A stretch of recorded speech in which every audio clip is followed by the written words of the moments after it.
série Buscando o Primeiro Reino. Este é o segundo domingo e como base nós estamos estudando o livro Primeiro o Reino, né?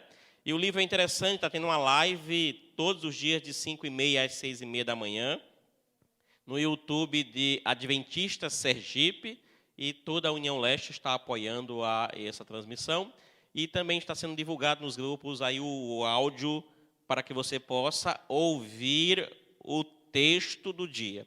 Ou seja, cumprindo aquilo que Apocalipse diz: bem-aventurados que leem, e aquele que não consegue ler, por causa da idade ou porque não tem o conhecimento, pode ouvir também.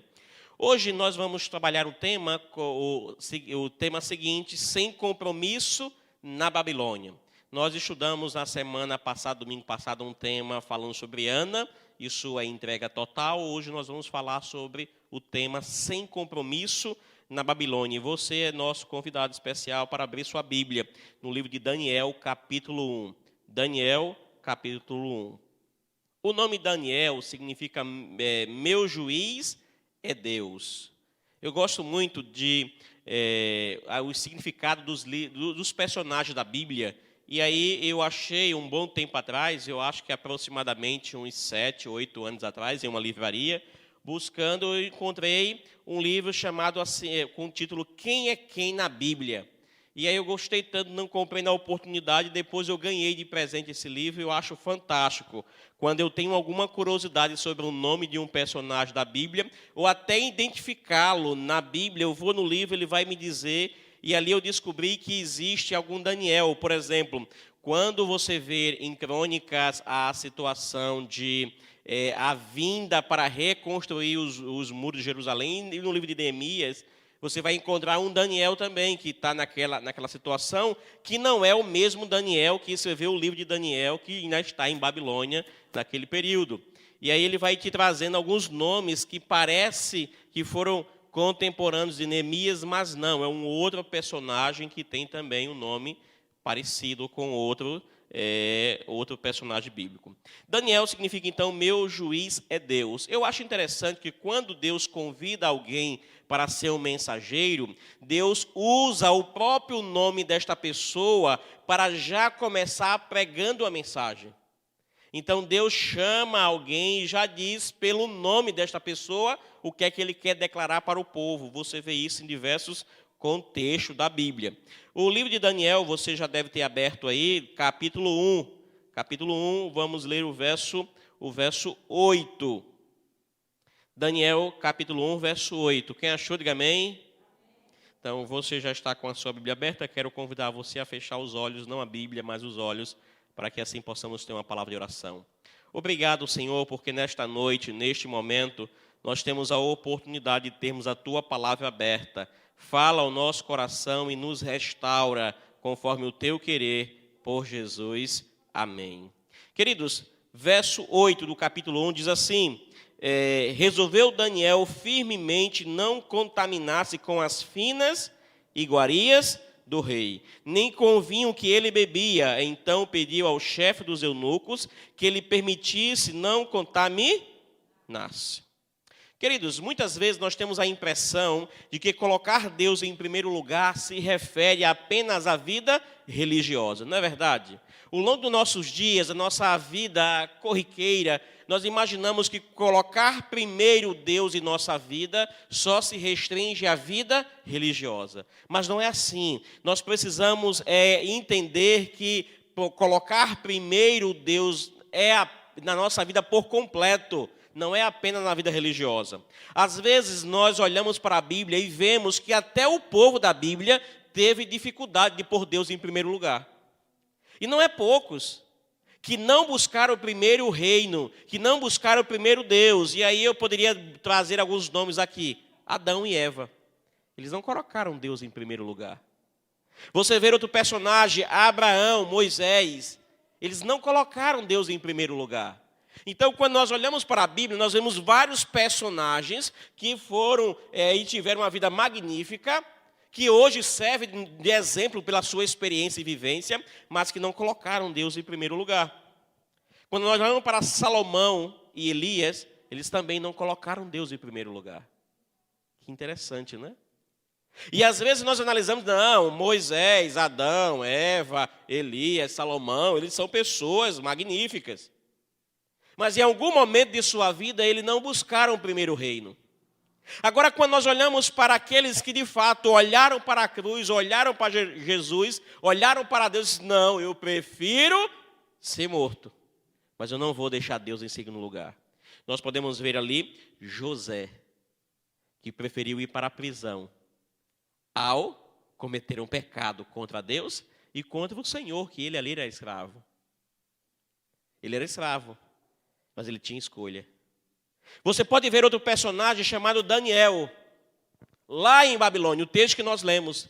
Daniel preferiu enfrentar a situação que estava diante dele ao colocar Deus em segundo lugar. Nós olhamos também para os personagens Ananias, Misael e Azarias, os 3 amigos de Daniel, que botaram Deus em primeiro lugar, mesmo arriscando a própria vida ao ser jogado numa fornalha ardente. Mas eles preferiram, o relato da Bíblia não mostra que eles colocaram Deus em segundo lugar, mas em primeiro. Mas quando olhamos para os outros personagens, nós vemos essa diferença. Às vezes em nossa vida nós não agimos como Daniel, como José, como Ananias, Misael e Azarias. Às vezes para conseguir um emprego, nós deixamos Deus em segundo plano. Para passar em uma faculdade, para finalizar um curso que se arrasta por 5, 6 anos, o qual deveria ter terminado em 4, nós colocamos Deus em segundo plano. E esse não deve ser a nossa linha de vida. E aí, quando nós olhamos para a Babilônia, uma terra distante, que poderíamos usar Babilônia como um exemplo muito claro em nossa vida, em muitos contextos. Às vezes dizemos, eu converso com alguns jovens, e alguns jovens dizem, pastor, lá em casa sou apenas eu de adventista, e é uma luta constante para permanecer fiéis na alimentação, fiéis no princípio, fiéis na adoração. Mas se Deus te colocou ali, é porque Ele tem capacidade de te sustentar e te fazer vencer aquela batalha. E às vezes nós encontramos pessoas que põem a faculdade, o emprego, a vida financeira em primeiro lugar e Deus fica em segundo plano. E aí nós vamos para a primeira questão desta noite, que é a identidade e a integridade. O mundo hoje vive trazendo para todos nós uma ideologia de que o nosso nome deve ser engrandecido. E às vezes nós movemos muitas coisas para que o nosso nome seja conhecido, seja exaltado, seja glorificado. Quer ver um personagem bíblico que saiu da sua terra, deixou toda a sua situação e até deixou Babilônia para trás para que o nome dele fosse engrandecido? Abraão. Quando Deus promete para ele assim, sai da tua terra, da tua parentela, e vai para o local que te mostrarei. E o teu nome será gravado por gerações e gerações, porque você será pai de uma grande nação. Abraão, ao sair da sua terra, ele saiu para simplesmente ter um nome engrandecido. Nós podemos ver diversos exemplos da Bíblia, de pessoas que estão em busca de seus nomes marcados na história. E a nossa vida corriqueira na nossa igreja também não é diferente. Quantas vezes nós vemos situações de pessoas que abandonam a Cristo pela fama, pelos holofotes, pelas câmeras. No grande desejo de se tornar alguém conhecido, mas o nome conhecido não é sinônimo de vitória. Diga isso dos grandes conhecidos da história da mídia, que quando você vai olhar não tem uma família equilibrada, vivem em tratamento para depressão, tem muito recurso, um nome exaltado, mas não são felizes. Então prefiro eu ser um Josinaldo Bispo, lá do interior de Alagoas. Não sou tão conhecido. Se você falar em alguns lugares, às vezes as pessoas nem sabem quem sou eu. Mas tenho uma comunhão com Deus, de ter o nome marcado nas ruas, nas praças, mas não ter buscado primeiro o reino. E às vezes nós somos levados a situações, a lugares, que faz que nós esqueçamos nossa identidade, nossa raiz. E aí quando nós vamos olhar para os jovens lá em Babilônia, escravo, E, queridos, a escravidão traz dois grandes riscos. O primeiro risco é o isolamento. E tem pessoas que pensam que no isolamento ele pode adorar mais, ele pode ser mais fiel, ele pode ser mais integral, porque se isolando das situações, evitando o contato com as coisas, ele pode se tornar perfeito. É assim que existem alguns monges, né, que são especialistas de situação de se esconder nas montanhas para assim ser perfeito. Mas não é isso a mensagem de Jeremias. O povo em Babilônia não eram para ficar escondido da nação, da cultura, deveriam se destacar em meio à cultura. O povo deveria mostrar em Babilônia que ele servia um Deus eterno, um Deus poderoso, um Deus glorificado. E era no meio da cidade de Babilônia, de um povo que não tinha compromisso, que eles deveriam ressurgir e dizer que existe Deus em Israel. Por mais que o reinado, por mais que o povo estivesse disperso, por mais que o templo estivesse saqueado, por mais que os muros estivessem ao chão, Deus não tinha deixado de ser Deus. É a mesma coisa que acontece em nossa vida. Por mais que aparenta a tua vida estar no caos, saiba que existe um Deus que está no controle de tudo. É isso que eu vejo quando eu leio o livro de Isaías, o qual tem o seu nome, que o Senhor é salvação. Isaías estava para falar a um povo, a um público, que estava se distanciando de Deus porque estava conseguindo recursos. Porque o rei Uzias foi um dos reis mais prósperos dos 200 anos anterior a ele. E o povo estava se distanciando de Deus. E a mensagem de Isaías ao povo era para dizer ao povo: volte-se para mim, e eu me voltarei para vós outros. Mas o povo confiava no braço forte do rei. Porque o rei Uzias foi um rei que alargou as fronteiras do reino. Judá estava confiando neste rei. E aí no capítulo 6, no verso 1, Isaías relata que no ano da morte do rei Uzias, eu vi ao Senhor assentado em um alto e sublime trono. Deus queria dizer para Isaías, está vendo o trono terrestre? Está vazio.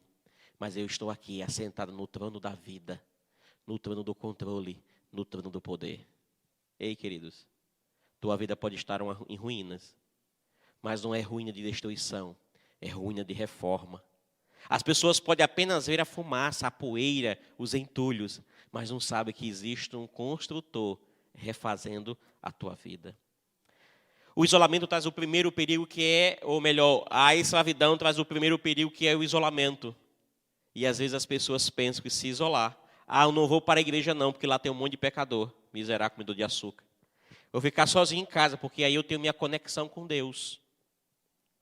Não é esse o plano de Deus. Deus não escolheu um povo para ficar, Ele escolheu um povo para ir e proclamar.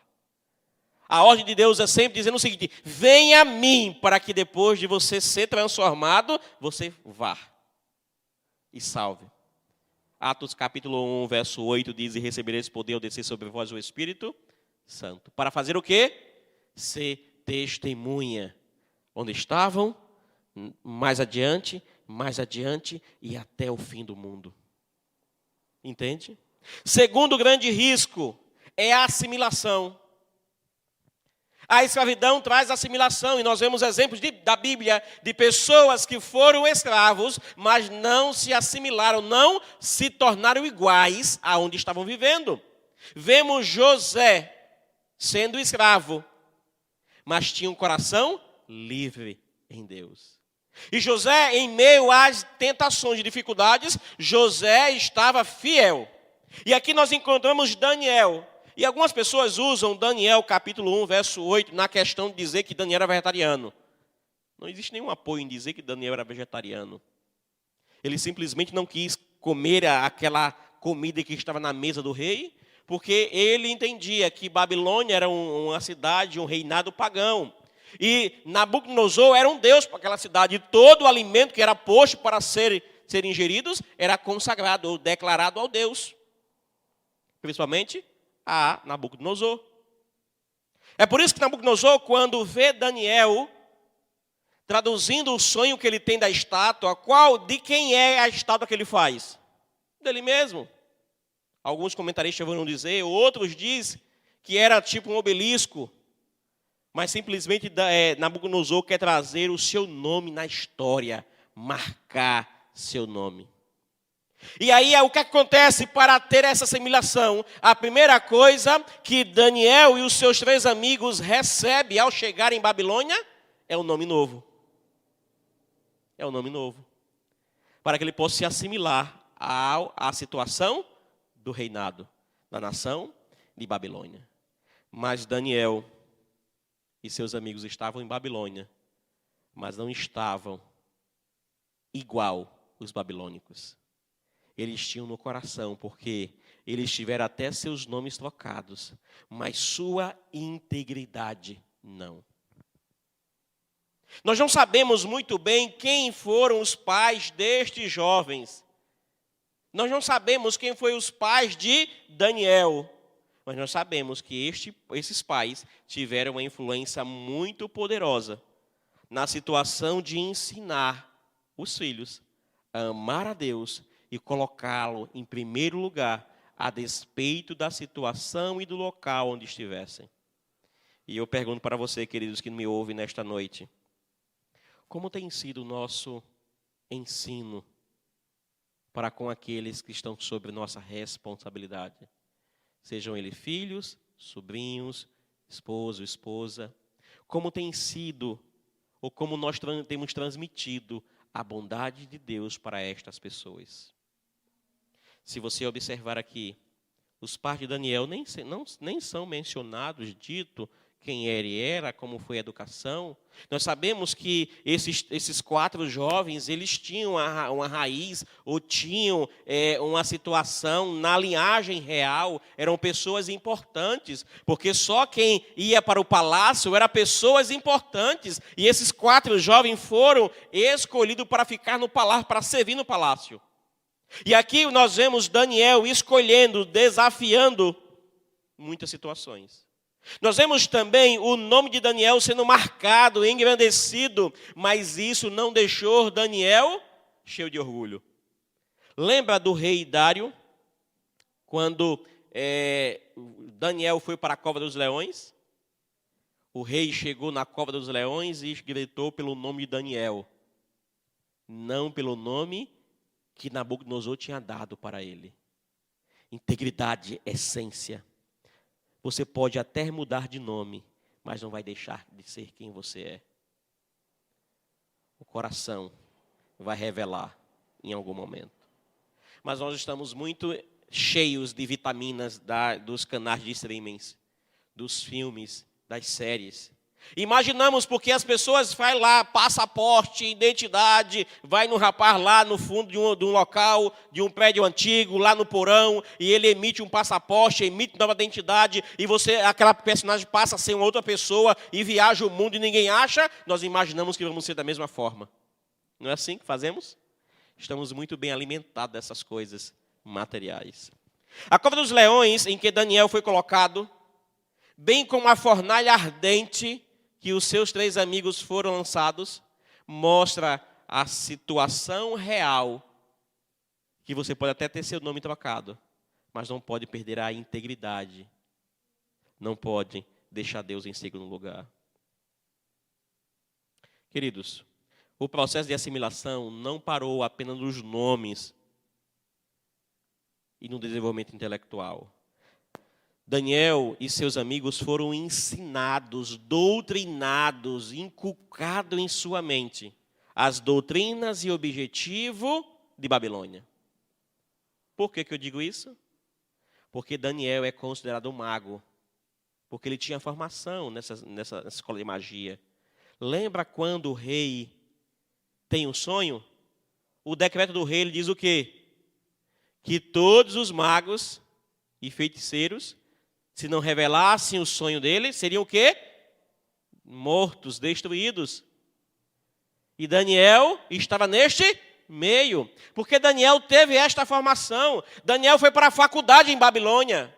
Ei, querido, você que me ouve nessa noite, talvez você esteja imaginando que a tua faculdade está trazendo coisas para a tua mente, situações adversas que fazem você duvidar até mesmo da palavra de Deus.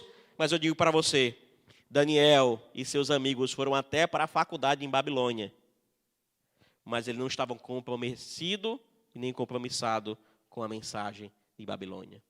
Eles tinham no coração a certeza de um Deus eterno, um Deus que cuida, um Deus que mantém. Daniel não se deixou ser levado por isso.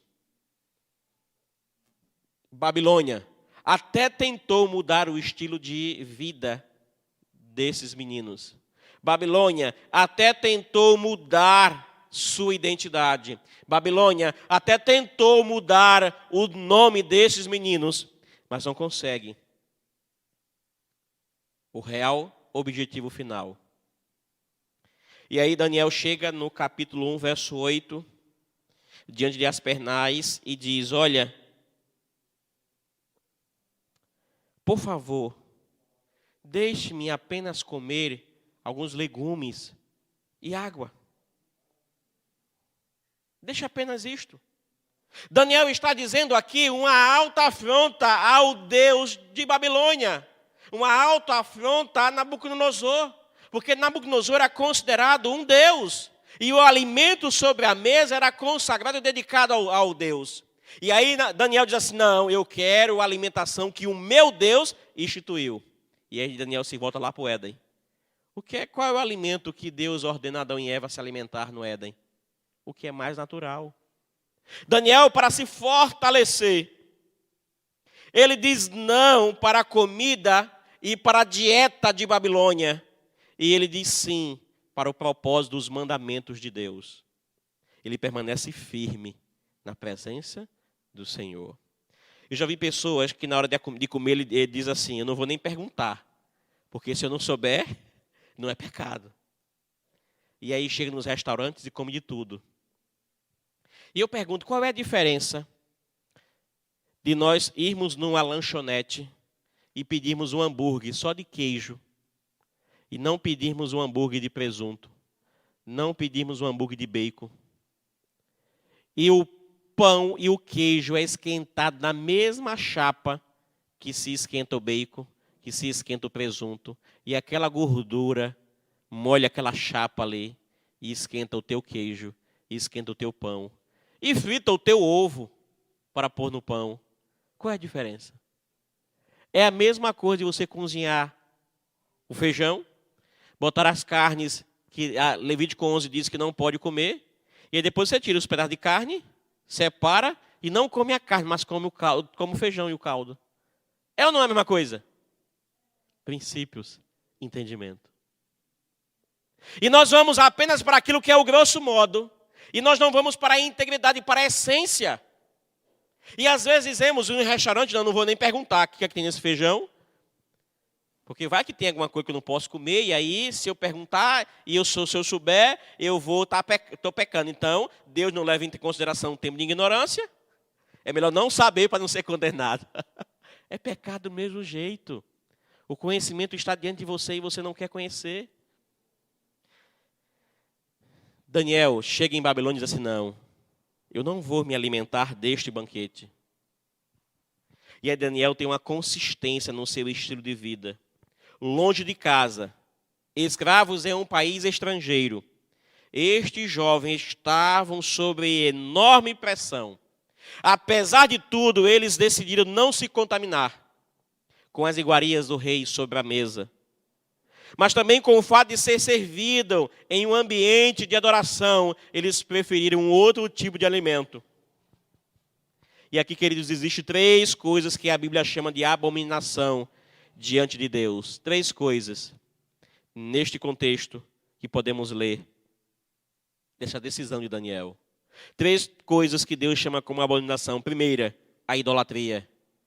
Daniel entendia que aquele alimento estava sendo declarado ou dedicado a um Deus. Segunda coisa, comida impura. Que não era somente a questão de Levítico 11, mas era a questão de ser oferecido a deuses o alimento. E aí eu vejo alguns com aquele quitute baiano que todo mundo conhece, diz assim: não, eu como ali, mas aquela pessoa oferece, mas eu pelo menos não boto o que Levítico 11 diz que não pode comer. Entende? E aí alguns usam até aquele conselho de Paulo. Diz assim, não chegue no mercado perguntando as coisas. Mas ali o contexto é diferente. Se você sabe que ali tem esta situação, melhor evitar. Viver de outro jeito, de um outro modo.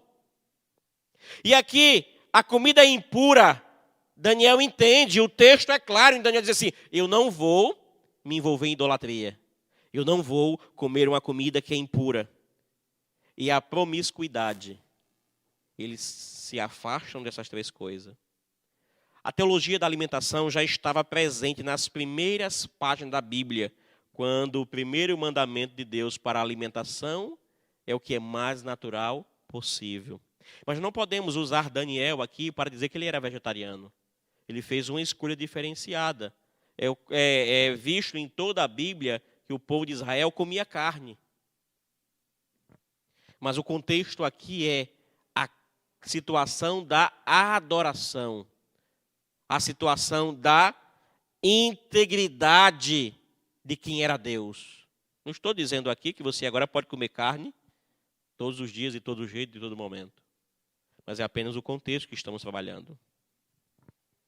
E aí nós vemos 3 vezes no capítulo 1 do livro de Daniel a intervenção de Deus para Daniel e seus amigos quando são fiéis. Primeiro, Deus entregou Jeoaquim, o rei de Judá, nas mãos de Nabucodonosor.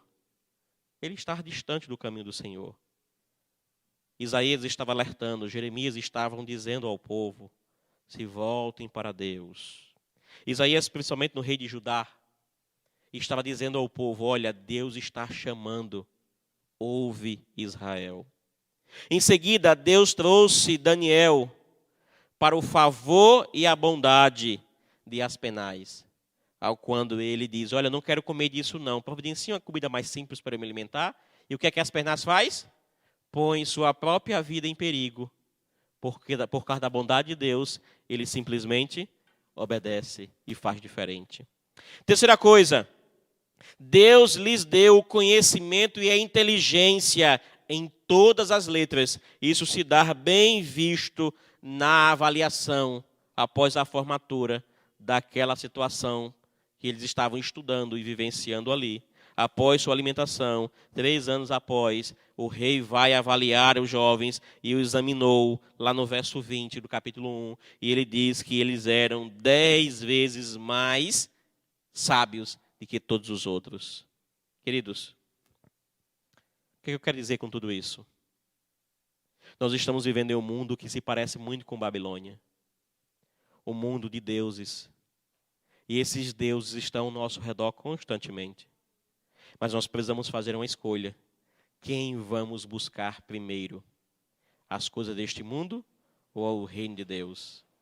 A ordem nos é dita. Buscar em primeiro lugar o quê? O reino de Deus. E todas as outras coisas serão acrescentadas. Mas a escolha é tua. Querido, você que nos assiste nesta noite, a escolha é sua. Queridos, você que me ouve aqui presencial, a escolha é tua. Você vai escolher tua roupa para se vestir. Tu vai escolher se pintar ou não. Tu vai escolher botar adorno, joias, entre outras coisas ou não. Você vai escolher que tipo de música você vai ouvir. Não é porque todo mundo está fazendo o que eu tenho que fazer também. Daniel e seus amigos é um exemplo claro disso. Todos estavam comendo a mesma comida, mas Daniel busca primeiro o reino de Deus. Uma coisa que eu lembro muito claro de minha mãe é, na minha infância, nós não tínhamos tanto recurso, e não tem hoje. E aí minha mãe fazia o mercado, de 15 em 15, era como ela recebia, e íamos para o mercado, ela comprava o lanche da escola. De 15 em 15 dias, comprava o lanche dos 15 dias, ou melhor, dos dias de aula que teria pela frente. E era um biscoitinho, uma garrafinha de suco, e era todo dia um biscoito e uma garrafinha de suco. Se eu comesse 2 num dia, ia faltar um dia o suco e o biscoitinho. Era contadinho. E aí teve um momento que a gente vai crescendo, né? E a gente não quer levar mais, é vergonhoso levar a lancheirinha, o lanchinho para a escola, porque os amiguinhos lá não te levam mais lanche, levam o dinheiro para comprar, e levar o dinheiro é mais caro. Porque lá comprando lá, o biscoitinho saía a 30 centavos, 40 centavos, aquele biscoitinho menorzinho. E se eu fosse levar o dinheiro, saía mais caro, porque tinha que comprar o lanche lá. E aí eu dizia, minha mãe, todo mundo está levando dinheiro para a escola, não quero mais levar o lanche. E a minha mãe dizia, mas você não é todo mundo. Ei, todo mundo está se vestindo conforme Babilônia. Todo mundo está se pintando conforme Babilônia. Todo mundo está cantando conforme Babilônia. Todo mundo está comendo conforme Babilônia. Mas você não é de Babilônia. Você pode estar até no meio do povo de Babilônia, mas não se vista, não se alimente e não viva conforme os moradores de Babilônia. Deus te chamou por ser sacerdócio real, nação santa, e Deus te colocou em lugares para que você possa ser um instrumento de Deus para proclamar a sua bondade. Babilônia parece que está vencendo, mas vai acabar como acabou. E a promessa é que nunca mais seria reconstruída. Este mundo está chegando ao fim, mas a promessa de Deus é que ele será renovado, restaurado. E só entrarão lá quem busca primeiro o reino de Deus. Não simplesmente queira ser um babilônico, mas queira ser um morador da cidade celestial, da nova Canaã. Que Deus te abençoe, que Deus te fortaleça e que Deus te faça ser mais que vencedor no nome dele. Quer você ser um morador das mansões celestiais? Quer você buscar primeiro o reino, como Daniel, seus amigos Josué fez? Mesmo que sua vida esteja em risco, não vacile. Porque o que é que adianta ganhar o mundo inteiro e perder a salvação? Eu quero convidar a você a orar nesse momento. Convidar a você para nós ficarmos em pé. Você na sua casa, onde você estiver, se coloque em pé, se estiver assentado. Fique em pé também para nós orarmos. E eu quero orar por você, para que Deus ponha em você um coração de um cidadão celestial. Por mais que este mundo tente trocar o teu nome, por mais que este mundo tente te fazer entender que você é mais um em meio à multidão, Deus diz que você é único para Ele. Querido Deus, muito obrigado, Senhor, por tua bondade, por tua misericórdia, por teu amor. Aqui estamos, ó Deus, em tua casa de oração, porque já demos o primeiro passo de buscar primeiro o teu reino. Queremos, ó Senhor, que o Senhor nos fortaleça, nos restabeleça em tua presença e nos faça mais que vencedor em Cristo Jesus. Ó Deus, queremos que o Senhor nos faça cidadãos da cidade celestial, cidadãos da nova Canaã, cidadãos da nova Jerusalém, cidadãos do reino eterno que o Senhor vai estabelecer. Ó Senhor, estamos vivendo muitas lutas, muitas angústias, mas nos orienta, Senhor, nos dá força para que nós possamos resistir ao diabo, que nós possamos ser pessoas diferentes, mesmo em meio à multidão, porque sabemos que o Senhor nos vê. Nesse momento, temos algumas pessoas em seus lares ouvindo esta oração. Que o Senhor continue os abençoando, o restabelecendo em tua presença e o dando força, Senhor, para continuar esta jornada. Ó Deus, nos faz mais que vencedor, nos faz pessoas diferentes para sermos cidadão celestial. Ó Deus, assim como José, como Daniel, como seus amigos em Babilônia e lá José, lá no Egito, não se deixou-se ser contaminados pela nação pagã onde estavam vivendo. Assim faz conosco, Senhor, para que nós consigamos vencer os desejos deste mundo e apenas nos entregar e te adorar e nos entregar a ti. Fica conosco, Senhor. É o que oramos, pedindo a tua proteção. Em nome de Jesus. Amém. Amém. Queridos, que o Senhor te abençoe e te guarde.